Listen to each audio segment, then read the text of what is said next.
My grandmother once said that the lack of trees attract thieves.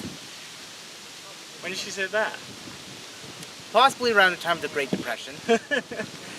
Alright, so... We were greatly depressed about it.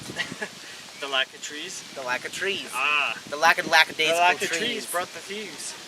There you go. So anyways, this is LGO 203 bonus game. We're in the bonuses. We're not even doing the main game today because the weather's so nice and the women are wearing bikinis. But that's another story. Yeah. Sorry, I got distracted there. But this game is really interesting. It's kind of like SimCity, but like it's a clicker. Yeah. It's like SimCity meets clicker, and like, oh, do you want to build a city? Okay, click. Oh, you don't have enough money? Well, you better click there, earn profit. Or else you get bankrupt. Yes. And if you don't click enough, you're going bankrupt. And if you don't do this, you're going bankrupt. And if you don't get water to your city, you get bankrupt. No, it's like the game is so... It seems like the end. Like we died in the first 30 seconds. We died. Just because, like, didn't know what we were doing, like, and it doesn't tell you. And like, even switching between the building options, it's like here I was trying to hit left and right key because that would sort of make sense. But no, you actually have to click on the buildings themselves, and then that will change it to the next building. So there's no, I find there's no instructions. It's sort of like, it's everything like, visual. It's like a very difficult clicking game. It's a clicking game with no instructions, and it seems like there's no curve. Like, you know how most games have a difficulty curve? Oh yeah. Well, this game's weird because it's it's not even a curve, it's a plateau. It's like a plateau, so it's sort of like you're on a bus and you're clicking on your game, and I think it was a mobile game. I didn't get a conclusive answer, but it feels like a mobile game. Oh yeah. It feels like that is what it was But designed unlike for. with Castaway Home Designer, yeah, this game was more... this game felt more half-assed than Castaway. Because at least with Castaway, had a sheen, but the thing at is, least with Castaway was more imaginative. It had a lot of different sort of varieties. It's just weird because commercial, residential, and what was the last one? District. No, it was environment. Was it environment? Oh, parking. Yeah, park and trees and colorful trees, and it looked like orange and purple apples or something, and trees. Yeah. But like purple trees and bankruptcy. But like with the residential buildings, you're only locked to like one certain kind of building. It's really weird because, you know, this is how I imagined SimCity would be cool. You know, super simplified, and super simplified compared to like how crazy and complicated SimCity got. But the thing is that there's nowhere to go in it with this being so simple.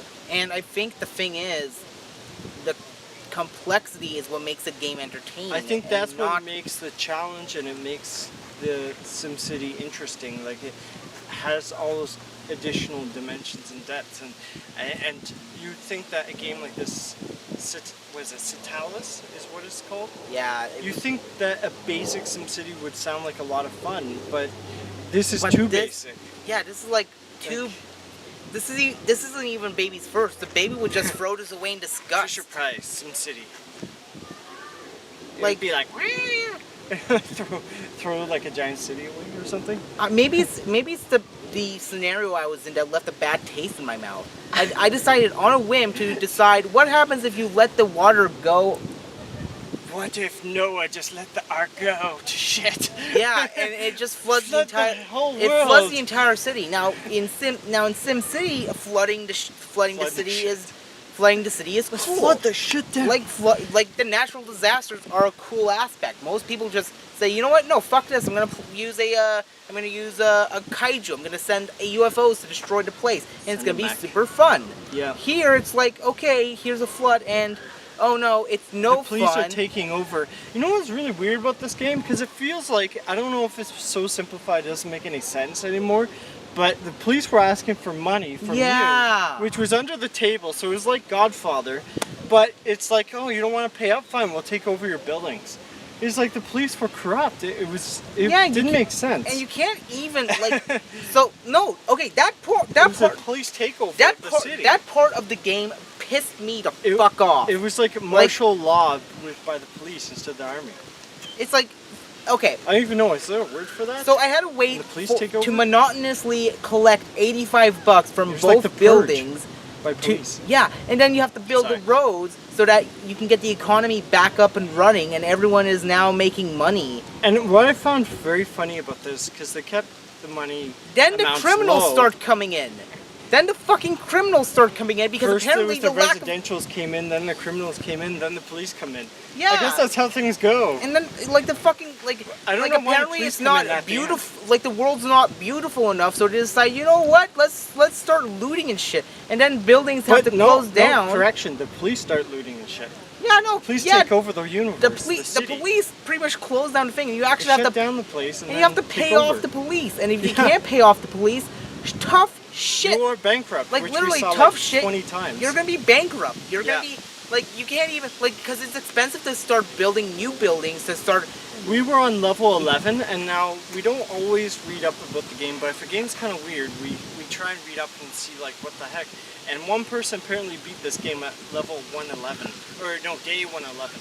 So we were on day 11. So if we played for another like 40 minutes, I think we would have been rolling in money, and we would have plateaued. Maybe if we were better. Maybe if we were better at this game. But no, maybe apparently if we weren't. I think the problem with this game is there's a certain like glass ceiling that you hit, and then if you screw up, then you just get an autosave, which you can recover. But at the same time, like these are artificial plateaus, and like there's really no incentive to keep playing, I find. Yeah. This game doesn't give you an incentive to be like, oh, I love this game. Like the music's quirky, the graphics are nice, but like there's no. The music's just a. There's no step up, right? Yeah. There's no progression, so instantly you've almost seen and then everything straight away. Yeah. That's what I think is the biggest. That's why I'm. This is game. probably the first game. I think I got it for $1, but I think even then that feels like a rip-off. It feels. You still feel kind of ripped off because like the game didn't go anywhere. Exactly. That's why my final rating for this, surprisingly enough, I would give how it a 4 out of 10 because it looks nice, but like there's no game to this. Like it doesn't go anywhere. That's what I find. Yeah, no, it's like this is gonna be the first rating I am ever giving a game in a long ass while, but I'm giving this 2 turkeys thumbs down. 2 plum sauces down. 2 thumbs down. This game is not worth buying. This game's not worth playing. If you have this game, it's like Endless Room. If you have this game taking up, it's the worst game we've played since Endless Room. If this game is taking up precious space in your computer, I think it's 40 megabytes. I could use that for porn or something. Uninstall the shit out of that thing. You could use those 40 megabytes for anything else other than the shit that it's occupying. You could install a Commodore 64 game or Pong. You could install 4 Commodore 64 games. You could install like giving out Commodore 64. Exactly. Or like, even a Nintendo. Think of all the possibilities you can get with 40 megabytes. It's just mind blowing. This game, man. This game. I am sorry to whoever made this. I know that somebody made this with the intent of making it loved by everyone, but I am so sorry. But this is what happens when you when you simplify a game. Sometimes you take out the charm of it. The heart of it. Yeah. Just. Alright, well, I don't have anything else to say. I mean, it looks cool, but you've seen it all and done it all in like 10 to 30 minutes. And you can just feel the rage seeping in. I don't have to rage because I paid $1 for it. I mean, I don't feel... I didn't pay anything for the pleasure of playing this fucking game and I still feel ripped off. Yeah, well, I don't know. I don't feel any rage. I'm just like, $1. I got it in a bundle. The only rage I paid for it individually, I'd be angry. The only rage I do feel is just like, you know, that silly, annoyed kind of rage, you know. But it's like, this isn't like that. But this isn't some kind of game where I'll just yank it out of the cartridge and just go, this game sucks my spider balls! Spider balls. Yeah. Alright, I got nothing else to say. I got nothing else to say. I think we spent too long in this game already. Yeah, on with the next game, Jim. Yeah. Alright, keep on gaming. Ciao. Bye-bye. Bye.